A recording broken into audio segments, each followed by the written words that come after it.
November 7, 1941, Wolf's Lair, East Prussia. Field Marshal Walter von Brauchitsch stared at the meteorological report that should have been impossible. First snowfall recorded October 15th, 4 weeks ahead of schedule. Temperatures plunging to -40 degrees Celsius across the entire Moscow front. His hands trembled not from cold, but from the realization that 3 million German soldiers stood 200 miles from Moscow wearing summer uniforms. In 72 hours, more men would enter field hospitals with frostbite than with combat wounds. The winter they'd dismissed as an ally would become their executioner. By December, 130,000 frostbite cases would require 15,000 amputations. The offensive would halt 19 miles from the Kremlin, so close German officers could see Moscow's spires through binoculars. But winter had already decided the war, and nobody in high command wanted to admit it. The Germans had studied Napoleon's catastrophe of 1812. Every officer knew the story of the Grande Armée's destruction in Russian winter. 600,000 men marched into Russia. Fewer than 30,000 returned. But the Wehrmacht believed they were different, that 129 years of technological progress had conquered weather itself. Hitler had promised his generals a campaign lasting 8 weeks, 12 at most. Operation Barbarossa launched June 22, 1941, with the largest invasion force in human history. 3 million soldiers, 3,600 tanks, 600,000 vehicles, 52 divisions in Army Group Center alone, commanded by Field Marshal Fedor von Bock. The plan called for Moscow's capture by August, before autumn mud season began. No provisions for winter clothing existed because winter would never arrive. The Wehrmacht would kick in the door, Stalin's regime would collapse, and German armies would occupy heated Soviet cities before the first snow. This wasn't arrogance born from ignorance, it was calculated confidence built on unprecedented success across every previous campaign. In 18 months, Germany had conquered Poland in 5 weeks. Denmark fell in 6 hours. Norway required 2 months. Belgium lasted 18 days. France, the great military power that had bled Germany white in World War I, collapsed in 6 weeks. The Wehrmacht seemed unstoppable, a force that rewrote every rule of warfare. Intelligence assessments supported the optimism. Soviet commanders were incompetent, purged by Stalin's paranoia throughout the 1930s. Thousands of experienced officers had been executed or imprisoned on fabricated charges of treason. Soviet equipment was obsolete, tactics outdated, morale broken. German intelligence estimated 200 Red Army divisions defending the Western USSR. The Germans would destroy them systematically, encircling entire armies in vast pincer movements perfected during previous campaigns. Within 14 days of launching Barbarossa, Hitler declared Germany stood on the verge of victory. The assessment seemed accurate. By early October, Wehrmacht forces had captured 3 million Soviet prisoners of war. 3 million in 3.5 months. Entire Soviet armies ceased to exist, surrounded in enormous encirclements at Minsk, Smolensk, Kiev. 600,000 captured at Vyazma alone in a single operation. German panzers had advanced 400 miles into Russian territory, destroying thousands of Soviet tanks, capturing hundreds of cities. The path to Moscow lay open before Army Group Center. Field Marshal von Bock's forces stood poised for the final thrust, Operation Typhoon. One more push, one more encirclement, one more week of good weather. Then winter could come, but it wouldn't matter because the war would be over. German military planners had made every calculation except one. They'd measured Soviet industrial capacity down to individual factories. They'd analyzed railway networks, mapping every line, every junction, every yard. They'd estimated grain production, calculating how many Soviet soldiers could be fed from captured territories. But they'd never considered what happened when temperatures dropped below -30 and you had no winter coats. They'd never calculated the lubricant freezing point of Panzer III engine oil. They'd never tested whether German jackboots would function in -40-degree temperatures. The first warnings appeared mid-October 1941, ignored by commanders focused on Moscow's capture. Soviet autumn brought not just rain, but a seasonal pattern the Germans didn't understand and hadn't researched. Snowfall, thaw, snowfall, thaw, creating a muddy morass across central Russia that swallowed vehicles whole. The Rasputitsa, Russians called it, the season of mud. Panzer divisions that had raced 500 miles in weeks now measured progress in meters per day, sometimes meters per hour. Trucks sank to their axles in mud that seemed bottomless, requiring entire companies to push single vehicles. Horses collapsed from exhaustion, unable to pull artillery through soup that grabbed hooves and refused to release them. Supply convoys took 3 days to travel 20 miles over roads that had been passable the week before. But German commanders assured themselves this was temporary inconvenience. The ground would freeze solid, vehicles would roll again across frozen earth, the offensive would resume with renewed vigor. They were half right. The ground did freeze, but what followed was worse than the mud. General Franz Halder, chief of the Army General Staff, wrote in his diary with growing alarm, "At the outset of the war, we reckoned on about 200 enemy divisions. Now we have already counted 360. Fresh Soviet armies kept appearing from nowhere, materializing on flanks, counterattacking in sectors thought secure. Reserves the Germans didn't know existed, factories producing tanks in quantities intelligence said were impossible. Industrial capacity that shouldn't exist according to every assessment. Yet Operation Typhoon launched October 2nd, the offensive to seize Moscow before winter. Initial results looked brilliant when German forces encircled 600,000 Soviet troops at Vyazma. Moscow lay exposed, the Soviet capital seemingly within grasp for forces that had never known defeat. Then the temperature dropped. October 15, 1941, the date meteorologists would record as the beginning of catastrophe. First heavy snowfall 4 weeks ahead of the historical average. Temperatures plummeted from comfortable autumn weather at 10 degrees Celsius to -10, then -20, then -30. The earliest, most severe winter in decades was beginning.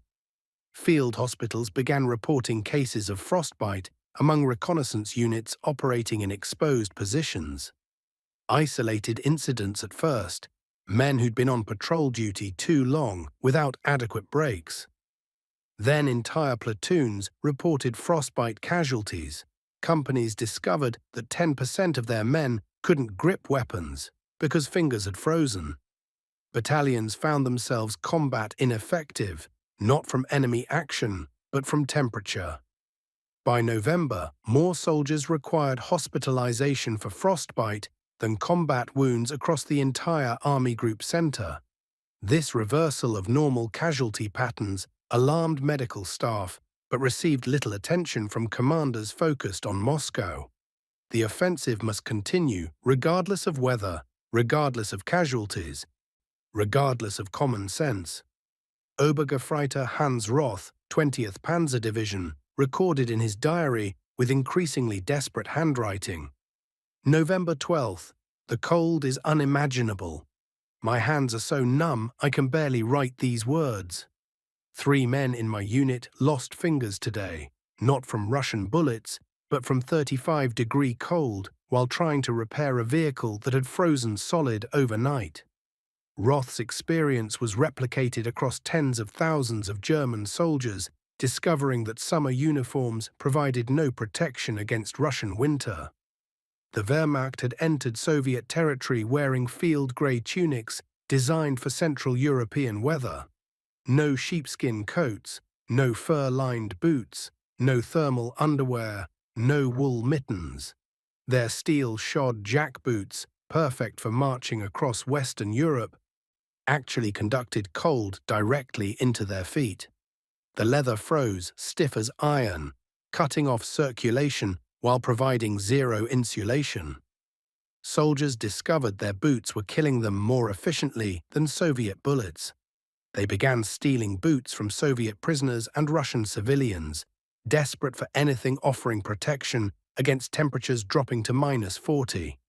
German soldiers, members of a master race according to Nazi ideology, reduced to scavenging clothing from Untermensch corpses and prisoners. The irony was lost on no one, but survival trumped ideology. But stealing boots couldn't solve the fundamental problem that extended far beyond footwear. Every piece of German military equipment had been designed, tested, and manufactured for temperate European climates. And everything was failing simultaneously in ways engineers had never anticipated. November 1941 brought temperatures that paralyzed Army Group Center more effectively than Soviet resistance.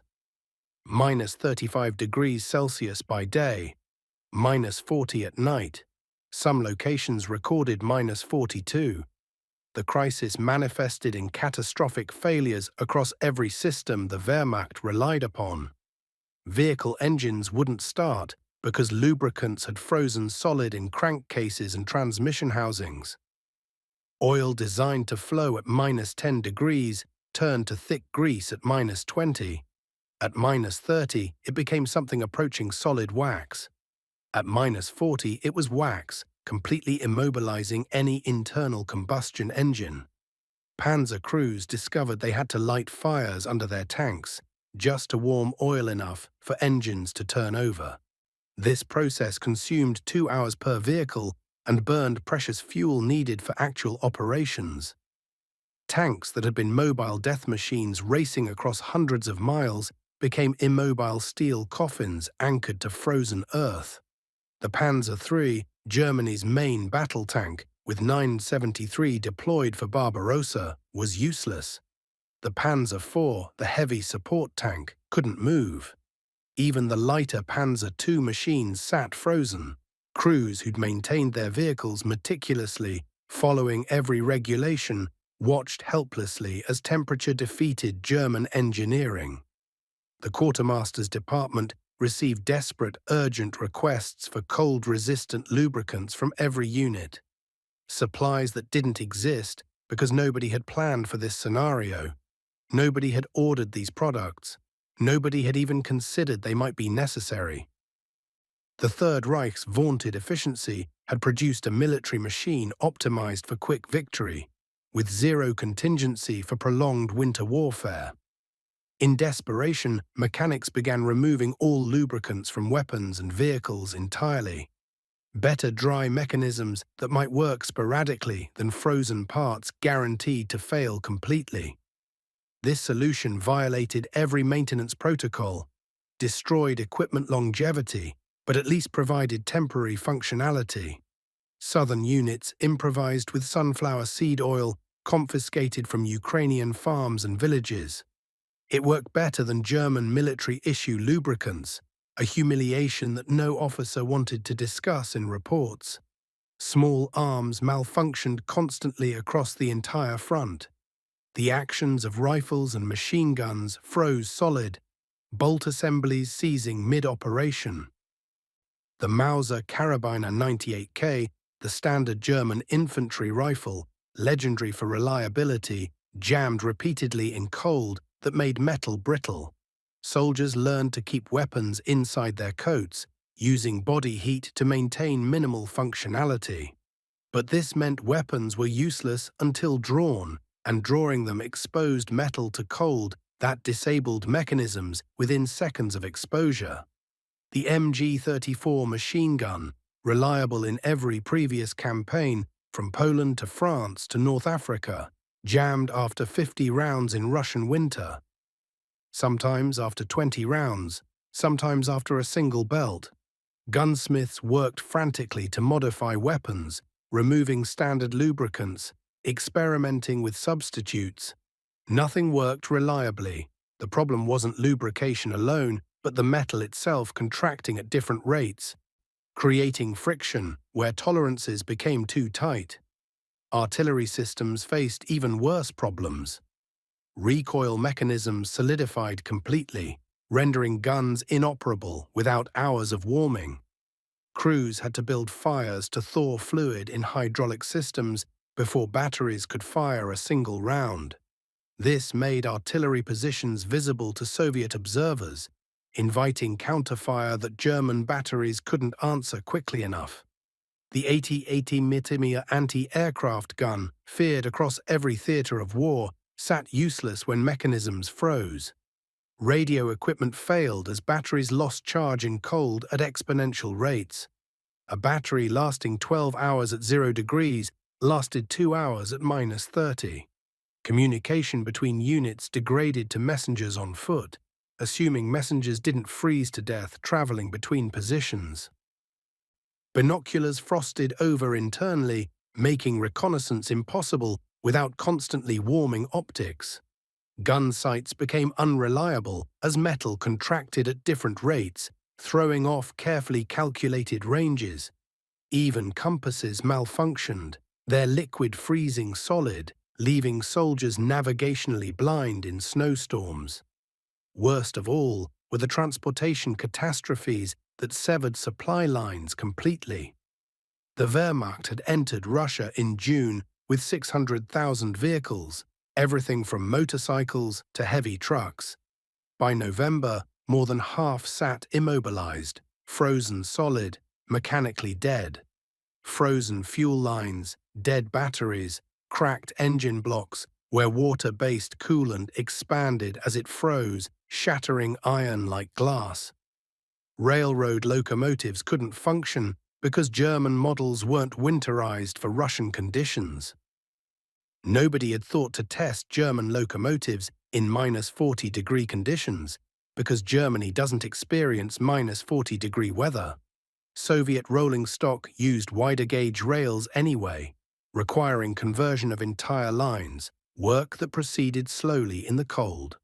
Supply trains that should have delivered 28 trains per day to Army Group Center managed 9 trains on good days, 3 trains on bad days, 0 trains when snow-blocked lines completely. The German 2nd Army and 2nd Panzer Army together required 18 supply trains daily just to maintain current operations, not advance. They received 2 trains per day on average. 2. Units ran out of ammunition, rations, medical supplies, fuel simultaneously. The Tula offensive, planned to encircle Moscow from the south, failed not because of Soviet resistance, but because supply systems had collapsed so completely that ammunition didn't reach forward units. Soldiers went days without bread, living off confiscated local supplies that were inadequate for the caloric needs of men fighting in extreme cold. Horses, absolutely critical for moving artillery and supplies where vehicles failed, froze to death by the thousands. German horses bred in Central European stables couldn't survive Russian winter without proper shelter. But building shelters required time, materials, labor, all resources that didn't exist when every man was committed to offensive operations. By mid-November, Army Group Center had lost more horses to cold than to enemy action. Dead horses lined roadsides, frozen solid in traces, still harnessed to artillery pieces they'd never delivered. Field Marshal Heinrici wrote to his family with brutal honesty that would never appear in official reports. November 18th, the cold is our worst enemy now, not the Russians, not their tanks, not their artillery. The cold. Men are freezing at their posts. Equipment fails hourly. We advance not because we're strong, but because the Russians haven't yet realized how weak we've become. But the Russians were about to realize exactly how weak Wehrmacht forces had become.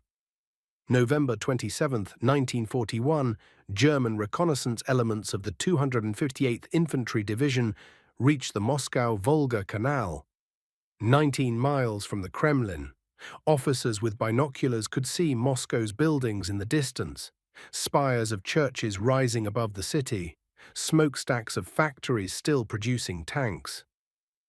So close they could almost touch their objective, the prize that justified every sacrifice. But they might as well have been 1,000 miles away. The offensive had ground to a complete halt, not from Soviet counterattacks, but from temperature alone. -35 degrees Celsius by day, -40 at night, -42 in some sectors. Men literally froze to death at their posts, found the next morning standing upright in foxholes, frozen solid. Corporal Roth recorded with shaking hands what would become one of thousands of similar reports. November 28th, found 3 sentries this morning during relief, frozen solid in their positions. Had to use pickaxes to separate them from the ground they'd become part of. Medical officer said they'd been dead less than 4 hours. 3 hours from alive to frozen corpse. We're ordered to continue the offensive. Frostbite ravaged units more thoroughly than Soviet bullets had in 5 months of combat. Extremities went first, fingers and toes turning black with gangrene that required immediate amputation to prevent systemic infection. Then noses, ears, cheeks, any exposed skin surface that spent even minutes in these temperatures without protection. By December 1941, German field hospitals across the entire Eastern Front treated 130,000 frostbite cases, 130,000 casualties from weather. Army doctors performed 15,000 amputations, removing dead tissue before gangrene killed patients outright.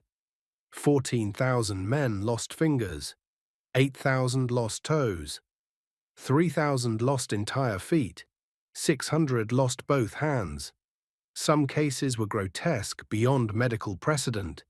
Soldiers losing entire feet, both hands, facial features to necrosis. The Eastern Front Medal, created to honor service in Russia, received a bitter nickname among survivors who understood what service actually meant. Gefrierfleischorden, the badge of the frozen flesh. Medical staff reported cases of freezing injury, unlike anything documented in medical textbooks. Soldiers who'd been sweating during combat found that sweat froze instantly in their uniforms once activity stopped. Damp clothing accelerated heat loss through evaporative cooling, even in -40 temperatures, creating deadly spirals of hypothermia. Men discovered that urinating outdoors meant genital frostbite, leading to catastrophic injuries that doctors documented with clinical detachment in casualty reports. Medical reports don't use euphemisms or polite language. Frostbite of the genitals appears in thousands of casualty forms from November and December 1941. Breathing hurt because air at -40 damaged lung tissue with each inhalation. Soldiers coughed blood from freeze-damaged alveoli. Exhaled breath froze on faces, creating ice masks that restricted vision and made communication difficult. Metal equipment adhered to bare skin instantly, tearing away flesh when touched without proper protection. Soldiers learned through agonizing experience never to touch weapons or vehicle surfaces without gloves. But gloves reduced manual dexterity dramatically, making it impossible to load rifles quickly or repair equipment with any precision. Every action became a choice between frostbite and effectiveness, between protecting yourself and completing your mission. Wehrmacht training had prepared soldiers for combat against every enemy except temperature. Nobody had taught them how to recognize early-stage hypothermia in themselves or comrades. Nobody explained how to prevent frostbite through constant movement and proper layering. Nobody demonstrated how to dry boots without scorching leather into uselessness. Nobody provided instruction on how to sleep in -40 degrees without freezing to death. Soviet soldiers knew these lessons instinctively. Born from generations of Russian winters and cultural adaptation. They wore valenki, felt boots that insulated feet while allowing them to breathe and maintaining blood circulation. They layered clothing properly, creating dead airspace between layers for maximum insulation. They knew to stuff uniforms with newspaper, dry grass, tree bark, anything adding warmth without restricting movement. They understood that fires provided brief warmth but made positions visible to enemy artillery. They recognized hypothermia symptoms in early stages when treatment was still possible. German soldiers learned these techniques through trial, error, and death. Those who survived adopted Soviet methods wholesale. They wore captured Russian gear without shame, understanding that survival mattered more than uniform regulations. Field Marshal von Bock watched his army group center disintegrate through reports flowing into headquarters. Not from defeat in pitched battle, but from environmental catastrophe that military doctrine didn't address. Units reported 50% combat effectiveness, and half the remaining men were too cold to fight at peak capacity. His panzer divisions, the elite forces that had conquered Europe, possessed fewer operational tanks than a single division at full strength. On December 1st, he ordered one final push toward Moscow, one last desperate attempt. If they could just reach the city, occupy buildings, get soldiers out of the cold, regroup for a few days, then perhaps the offensive could resume. Perhaps winter could be survived. The offensive lasted 36 hours before collapsing completely. Some German detachments penetrated Moscow's suburbs, entering villages on the city's outskirts before running out of fuel, ammunition, and men. They got no farther. The temperature on December 3rd dropped to -42 degrees Celsius. Weapons froze mid-combat. Vehicles froze while engines were running. Men froze while walking forward. The offensive was over, and everyone except Hitler knew it. December 5, 1941, everything changed with the force of a lightning bolt striking the entire front. The Soviet counteroffensive began at dawn across a 600-mile front, stretching from Kalinin to Yelets. General Georgy Zhukov, appointed commander of the Western Front, had been planning this moment for weeks while German forces froze. He'd positioned fresh troops carefully, many transferred from Siberian military districts. Not because Siberians possessed magical cold weather abilities or superhuman toughness, but because these soldiers had proper winter equipment, proper training, and proper preparation.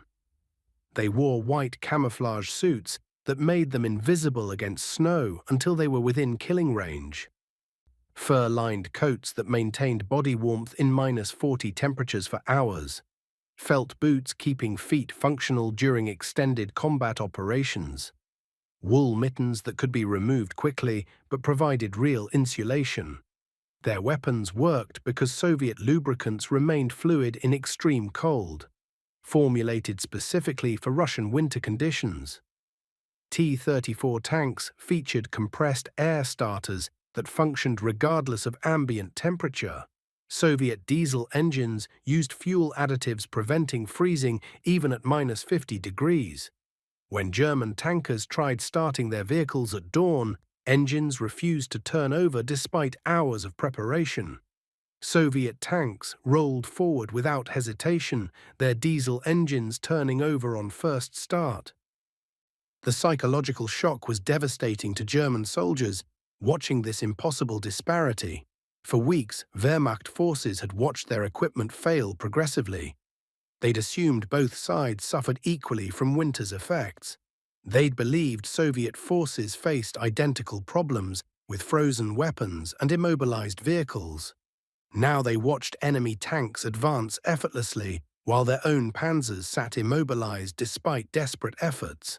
They saw enemy soldiers moving with purpose and speed while their own men shivered in inadequate clothing.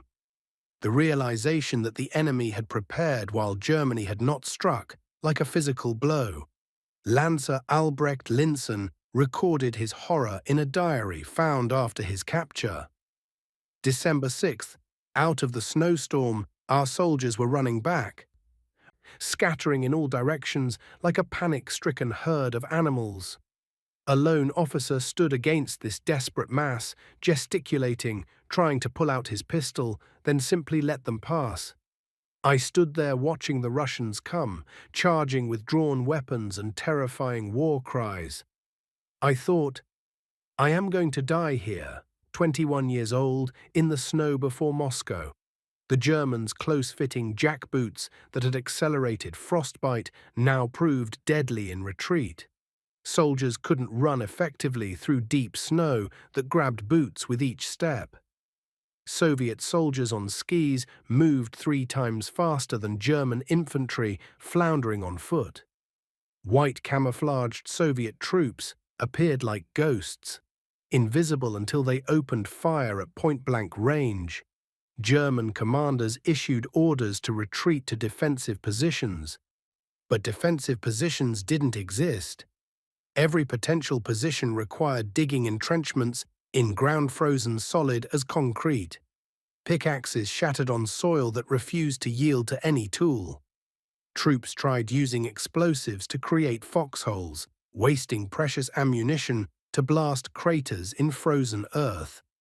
Those who managed to dig in discovered foxholes filled with snow within hours, requiring constant clearing. And staying stationary in -40 degrees meant freezing to death within hours, even in a foxhole. Movement was life, but movement meant retreat. Hitler received reports of the Soviet counteroffensive at his headquarters and issued his infamous order that would define German operations for the rest of the war. No withdrawal. Every commander protested this order as military insanity. Retreat to defensible winter positions was the only logical course that might save Army Group Center from complete destruction. Hitler refused all arguments, all logic, all tactical sense. German soldiers must stand firm, regardless of casualties, regardless of weather, regardless of military reality. Field Marshal Heinz Guderian, the father of German panzer tactics, flew 800 miles to Wolf's Lair for a 5-hour confrontation. He argued passionately, desperately for tactical withdrawal to save his 2nd Panzer Army. Hitler lectured him about Frederick the Great's grenadiers willingly dying for Prussia 150 years earlier. Do you think Frederick the Great's grenadiers were anxious to die? They wanted to live too, but the king was right in asking them to sacrifice themselves. I believe that I, too, am entitled to ask any German soldier to lay down his life. He accused Guderian of becoming emotionally involved in the fate of his men and advised him to stand back more to maintain clear judgment. Guderian returned to the front having changed nothing, knowing his men would die by the thousands following impossible orders. The Soviet counteroffensive drove German forces back 100 to 250 kilometers in different sectors over the next 2 months. Not from superior Soviet tactics, though Zhukov demonstrated considerable skill. Not from overwhelming Soviet numbers, though fresh reserves kept arriving, but from the simple, brutal fact that one side could function in winter and the other couldn't. German units attempted organized withdrawals following proper military doctrine. Officers tried maintaining discipline during retrograde movements, keeping units intact and combat effective. But when temperatures drop to -40 and your weapons won't fire, discipline becomes impossible to maintain. When your feet are frozen and every step causes agony, retreat becomes a race for survival, not an orderly military movement. Corporal Roth's diary, December 28th, captured the reality that thousands experienced. We managed to escape encirclement at midnight at the cost of heavy losses. The details cannot be described in words. Almost running in 35-degree cold in snow, almost to the waist. Escaping from an enemy that outnumbers you by almost 10 times. Only a healthy person, and even then, not everyone can do this. As for the wounded, light or heavy, they were lost in the snow. Now we know that most of them preferred to put a bullet in their own head rather than get captured or freeze to death. German armies left trails of frozen corpses marking their retreat across hundreds of miles. Men who'd fallen behind, too exhausted to continue moving. Wounded who couldn't be evacuated because vehicles had no fuel and horses were dead. Frostbite victims who'd lost fingers, toes, feet, unable to walk without excruciating pain. Some died from hypothermia, their body temperature dropping below compatible with life. Some died from injuries that would have been survivable with proper medical care. Some died by their own hands, choosing bullets over the slower death of freezing or capture. Officers stopped counting the dead they abandoned, focusing solely on keeping living soldiers moving. The mathematics of retreat in extreme cold were brutally simple.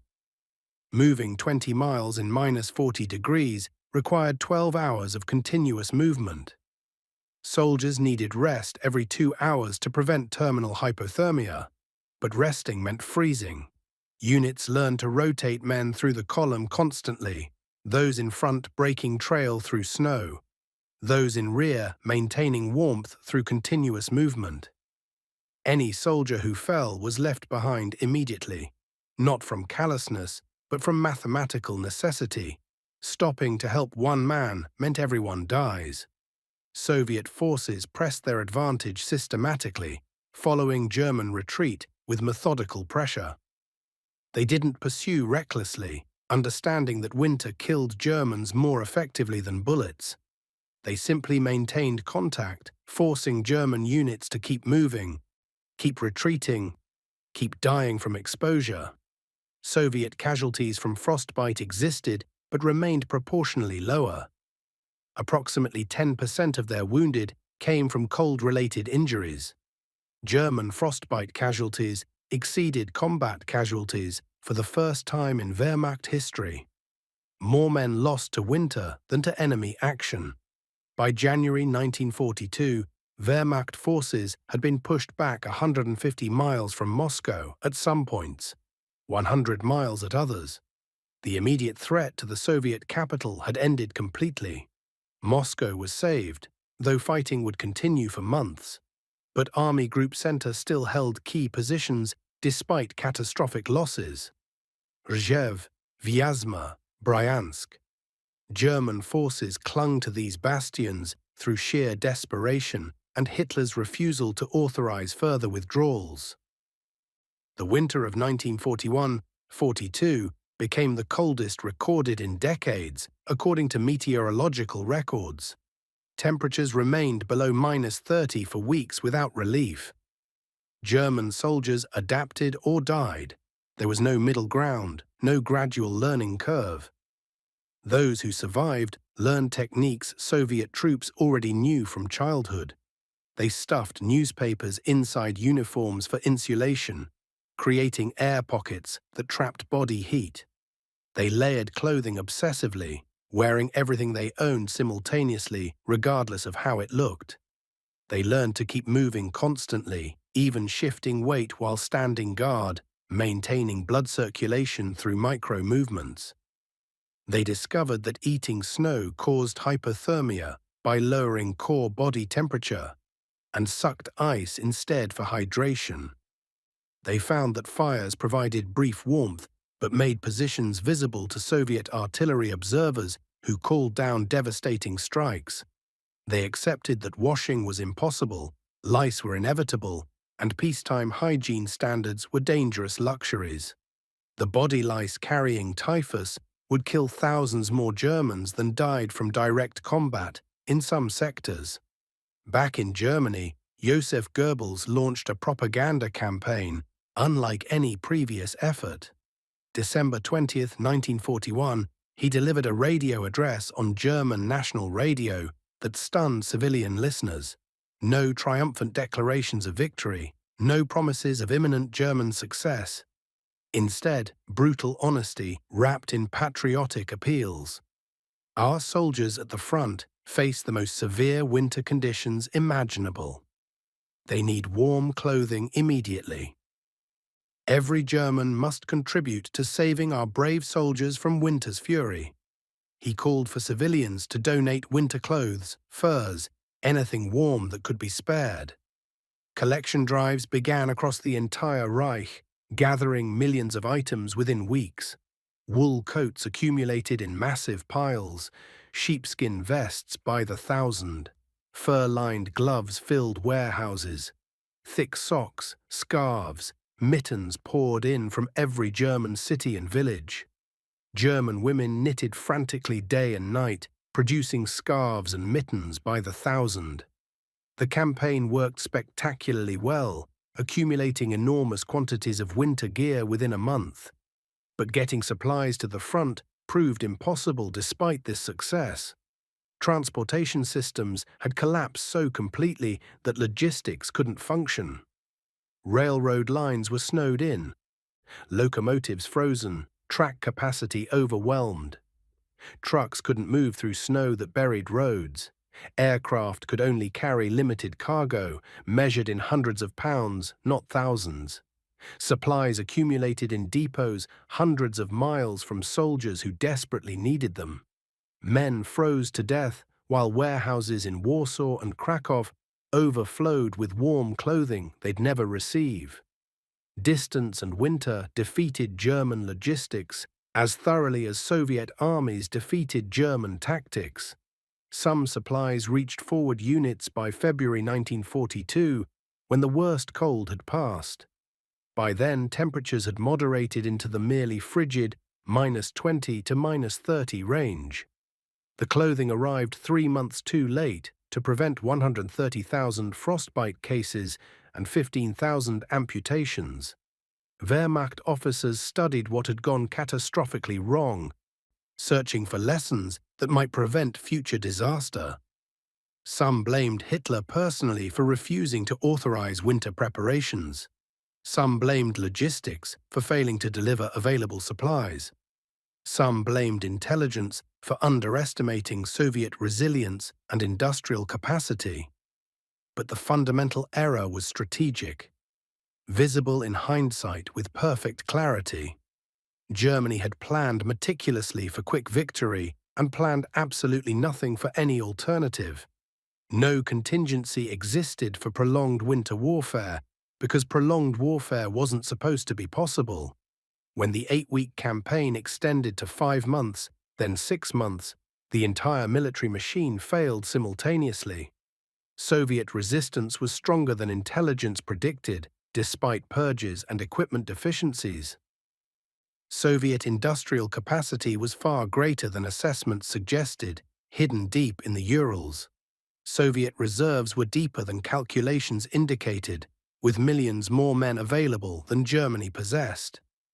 And Soviet winter was more brutal than anyone in German high command imagined possible.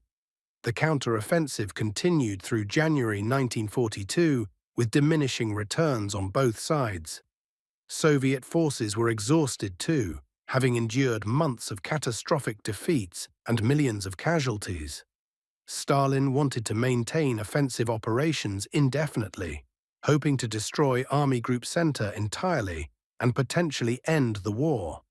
Zhukov argued for consolidation, knowing that overextension had destroyed the German offensive and could destroy the Soviet counteroffensive. Stalin insisted on continued attacks across the entire front. Overruling his best general's advice, the Red Army launched multiple offensives simultaneously. At Rizhev, creating a meat grinder that consumed hundreds of thousands of casualties on both sides for minimal territorial gain. At Demyansk, attempting to encircle and destroy German forces in a pocket. At Vyazma, trying to recapture the city and severe Army Group Center's communications. At Oral and Bryansk, pushing toward these key transportation hubs. None achieved breakthrough success.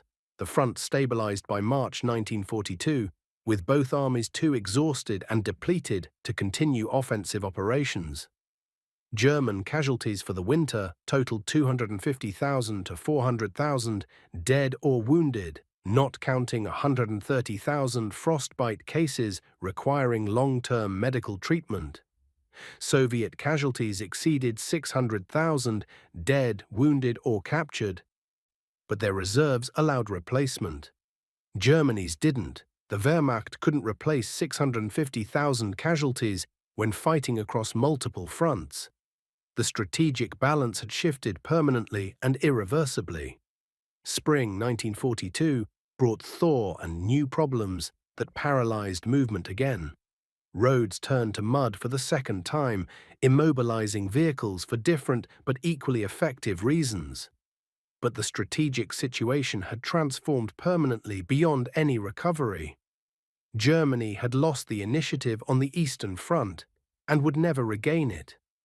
The myth of Wehrmacht invincibility was shattered beyond repair in soldiers' minds. Soviet armies had proven they could not only survive German attacks, but counterattack effectively and drive Germans back.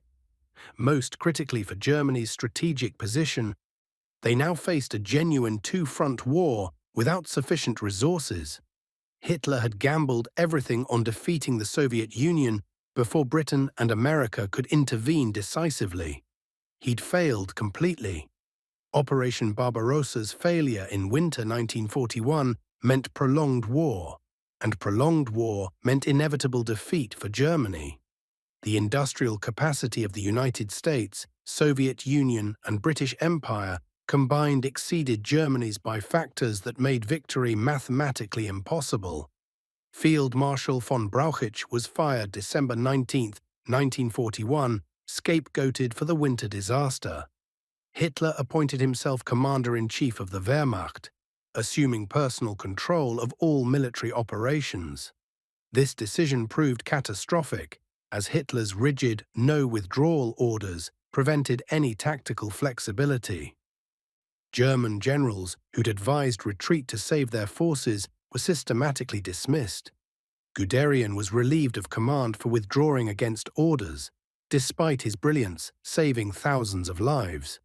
Hitler surrounded himself with yes-men who wouldn't challenge his increasingly detached decisions.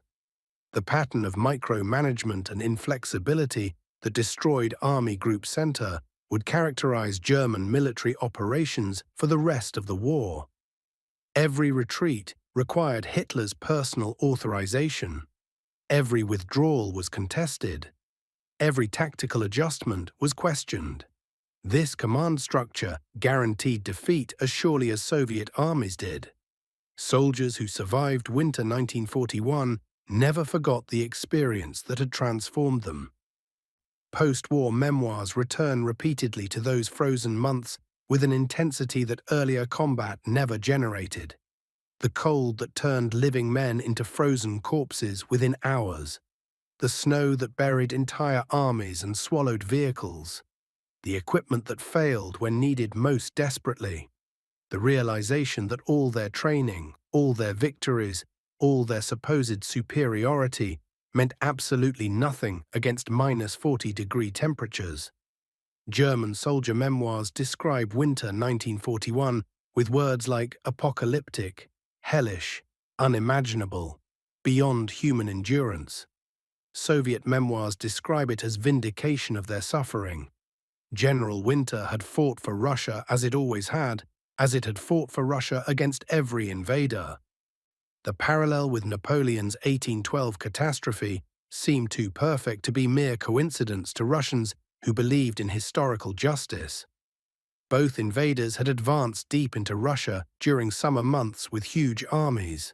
Both had expected quick, decisive victory through superior tactics and firepower. Both had dismissed winter as irrelevant because victory would come before winter arrived. Both had been destroyed by temperatures and snow rather than military defeat. The pattern repeated itself with eerie precision 129 years apart. The winter of 1941–42 established patterns that would define the Eastern Front for the remaining 3.5 years of war.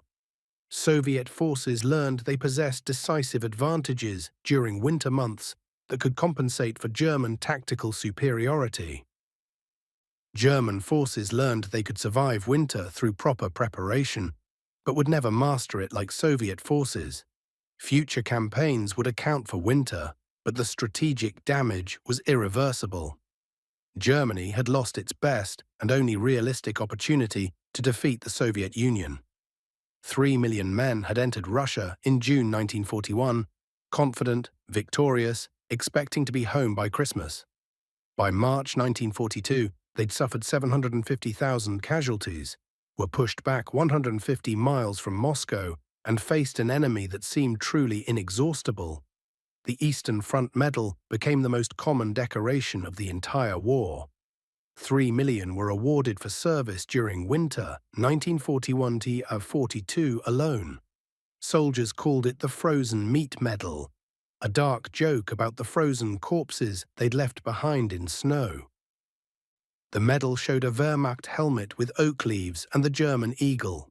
It represented survival, not victory. Just making it through that winter alive was achievement enough for anyone who experienced it. From 1942 to 1945, German armies would fight in Russia through 4 more winters. They never again advanced during winter months.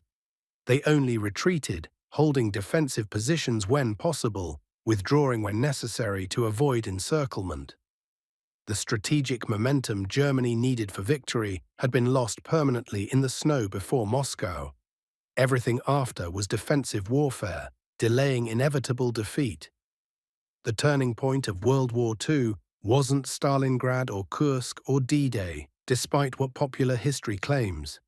It was November 1941, when temperatures dropped below -30, and German soldiers discovered their equipment simply didn't work in cold. When lubricants froze solid and engines wouldn't start regardless of preparation. When jackboots conducted cold into feet and fingers turned black with frostbite. When the winter Germans thought would be their ally became their implacable executioner. Hitler's promised 1,000-year Reich lasted exactly 12 years from 1933 to 1945. But it was doomed the moment he invaded Russia in June 1941, planning for an 8-week campaign without winter clothing. Because nature doesn't care about ideology, tactics, technological superiority, or racial theories. At -40 degrees Celsius, wearing a summer weight uniform, every human being is equally helpless, regardless of nationality. The Wehrmacht learned this lesson in the frozen forests outside Moscow. By the time they learned it, the lesson came far too late to save them. The Germans thought winter was their ally because Russians would suffer more from cold due to inferior equipment and poor logistics. They were catastrophically wrong because suffering isn't relative in winter warfare. It's absolute. You either have proper equipment or you don't. You either prepared adequately for winter or you didn't. You either planned for contingencies or you didn't. Germany didn't prepare because they assumed victory would come before winter arrived. That single assumption cost them 130,000 frostbite cases in 10 weeks, 15,000 amputations, 400,000 total winter casualties, and any realistic chance of winning the Eastern Front. Field Marshal von Bock wrote in his diary, December 16, 1941, with rare honesty about military failure. "We have been defeated, not by the Russians, though they fought bravely, not by Soviet tanks, though they were numerous, but by the weather we arrogantly failed to prepare for. We came to conquer in summer uniforms and discovered that nature cares nothing for German military excellence." Hitler rejected this analysis completely, blaming commanders for insufficient National Socialist willpower and aggressive spirit. But the soldiers who survived knew the truth that no propaganda could disguise. Corporal Roth's final diary entry before evacuation with severe frostbite, January 15, 1942, captured what every survivor understood viscerally. The Russians didn't beat us at Moscow. The cold did. We came to Russia in summer uniforms planning an 8-week war. Nature laughed at our plans, and tens of thousands froze for Hitler's miscalculation. I'm one of the lucky ones. I'm only losing 3 toes and 2 fingers. Most who went to the field hospitals didn't come back. The winter of 1941 revealed fundamental truths about modern warfare that military academies would study for generations. Modern technology hadn't conquered nature despite German confidence. Logistics matter infinitely more than tactics when campaigns extend beyond initial plans. Hubris kills more certainly than enemy bullets when it prevents proper preparation. Germany invaded Soviet Russia believing in superiority across every category: training, equipment, leadership, doctrine, willpower, racial destiny. They were genuinely superior in most of those categories during summer 1941. They were superior in everything except the one thing that mattered most that winter: preparation. The Germans prepared brilliantly for quick victory. They prepared nothing for winter warfare because quick victory made winter irrelevant. When quick victory didn't materialize, lack of preparation destroyed Army Group Center as completely as any military defeat. Human beings cannot survive -40-degree temperatures for extended periods without proper equipment, regardless of training or willpower. Equipment cannot function in extreme cold without proper design and maintenance, regardless of engineering excellence. Supply lines cannot deliver material through Russian winter without winterized transportation, regardless of logistical planning. These aren't opinions or propaganda, they're physical facts that German soldiers learned through frozen fingers and lost toes. The Eastern Front from 1941 to 1945 would claim more lives than any other campaign in human history. 27 million Soviet dead, 4 million German dead. But the strategic outcome was determined in winter 1941 when temperatures dropped and Germans discovered they'd planned for everything except reality, except reality, except reality, except reality, except reality, except reality, except